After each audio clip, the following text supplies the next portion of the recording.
We now found ourselves in the wide and desolate Antarctic Ocean, in a latitude exceeding 84 degrees, in a frail canoe, and with no provision but the 3 turtles.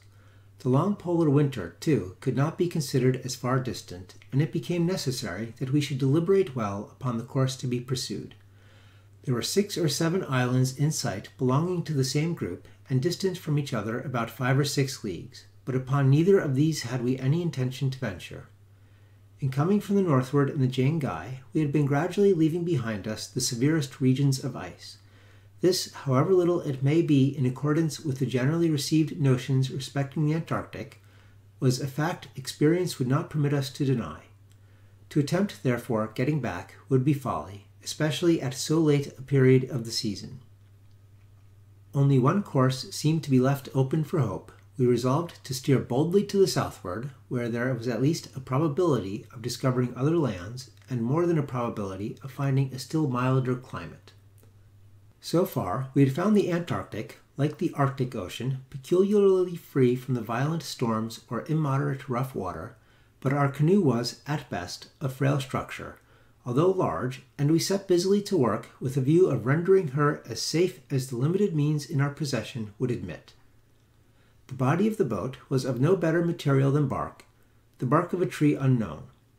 The ribs were of a tough osier, well adapted to the purpose for which it was used. We had 50 feet room from stem to stern, from 4 to 6 in breadth, and in depth throughout 4 feet and a half, the boats thus differing vastly in shape from those of any other inhabitants of the Southern Ocean with whom civilized nations were acquainted.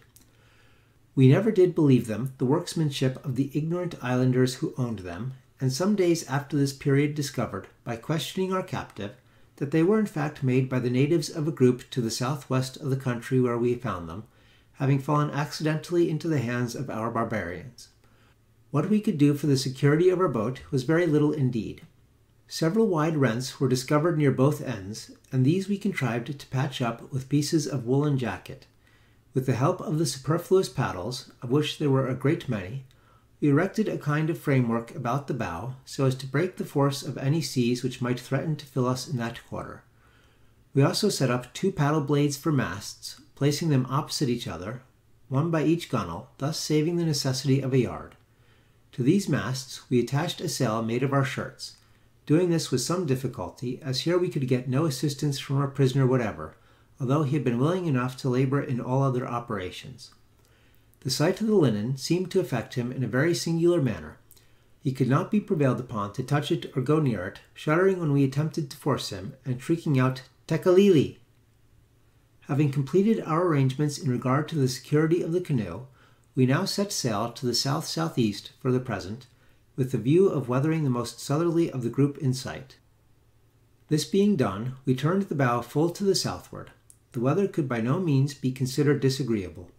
We had a prevailing and very gentle wind from the northward, a smooth sea, and continual daylight. No ice whatever was to be seen, nor did I ever see one particle of this after leaving the parallel of Bennet's Islet. Indeed, the temperature of the water was here far too warm for its existence in any quantity. Having killed the largest of our tortoises and obtained from him not only food, but a copious supply of water, we continued on our course, without any incident of moment, for perhaps 7 or 8 days, during which period we must have proceeded a vast distance to the southward, as the wind blew constantly with us, and a very strong current set continually in the direction we were pursuing. March 1st. For obvious reasons, I cannot pretend to strict accuracy in these dates. They are given principally with a view to perspicuity of narration, and as set down in my pencil memoranda. March 1st. Many unusual phenomena now indicated that we were entering upon a region of novelty and wonder. A high range of light gray vapor appeared constantly in the southern horizon, flaring up occasionally in lofty streaks, now darting from east to west, now from west to east, and again presenting a level and uniform summit. In short, having all the wild variations of the aurora borealis. The average height of this vapor, as apparent from our station, was about 25 degrees. The temperature of the sea seemed to be increasing momentarily, and there was a very perceptible alteration in its color. March 2nd. Today, by repeated questioning of our captive, we came to know the knowledge of many particulars in regard to the island of the massacre, its inhabitants and customs. But with these how can I now detain the reader? I may say, however, that we learned there were 8 islands in the group, that they were governed by a common king named Salomon, or Solomon, who resided in one of the smallest of the islands, that the black skins forming the dress of the warriors came from an animal of huge size to be found only in a valley near the court of the king, that the inhabitants of the group fabricated no other boats than the flat-bottomed rafts, the 4 canoes being all of the kind in their possession, and these having been obtained, by mere accident, from some large island to the southwest, that his own name was Nunu, that he had no knowledge of Bennet's Islet, and that the appellation of the island we had left was Salal. The commencement of the words Salomon and Salal was given with the prolonged hissing sound, which we found it impossible to imitate, even after repeated endeavors, and which was precisely the same with the note of the black bittern we had eaten upon the summit of the hill. March 3rd. The heat of the water was now truly remarkable, and its color was undergoing a rapid change, being no longer transparent, but of a milky consistency and hue. In our immediate vicinity it was unusually smooth, never so rough as to endanger the canoe, but we were frequently surprised at perceiving, to our right and left, at different distances, sudden and extensive agitations of the surface. These, we at length noticed, were always preceded by wild flickerings in the region of vapor to the southward. March 4th. Today, with the view of widening our sail, the breeze from the northward dying away perceptibly, I took from my coat pocket a white handkerchief. Nunu was seated at my elbow, and the linen accidentally flaring in his face, he became violently affected with convulsions. These were succeeded by drowsiness and stupor, and low murmurings of tekalili, tekalili. March 5th. The wind had entirely ceased, but it was evident that we were still hurrying on to the southward under the influence of a powerful current. And now, indeed, it would seem reasonable that we should experience some alarm at the turn events were taking, but we felt none. The countenance of Peters indicated nothing of this nature, although it wore at times an expression I could not fathom. The polar winter appeared to be coming on, but coming without its terrors. I felt a numbness of body and mind, a dreaminess of sensation, but this was all. March 6th. The gray vapor had now arisen many more degrees above the horizon, and was gradually losing its grayness of tint. The heat of the water was extreme, even unpleasant to the touch, and its milky hue was more evident than ever. Today a violent agitation of the water occurred very close to the canoe.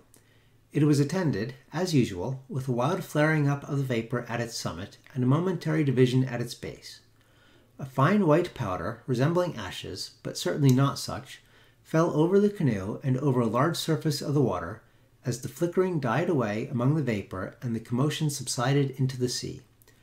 Nunu now threw himself on his face in the bottom of the boat, and no persuasions could induce him to arise. March 7th. This day we questioned Nunu concerning the motives of his countrymen in destroying our companions, but he appeared to be too utterly overcome by terror to afford us any rational reply. He still obstinately lay in the bottom of the boat, and, upon reiterating the question as to the motive, made use only of idiotic gesticulations, such as raising with his forefinger the upper lip and displaying the teeth which lay beneath it. These were black. We had never before seen the teeth of an inhabitant of Salal. March 8th. Today there floated by us one of the white animals whose appearance upon the beach at Salal had occasioned so wild a commotion among the savages.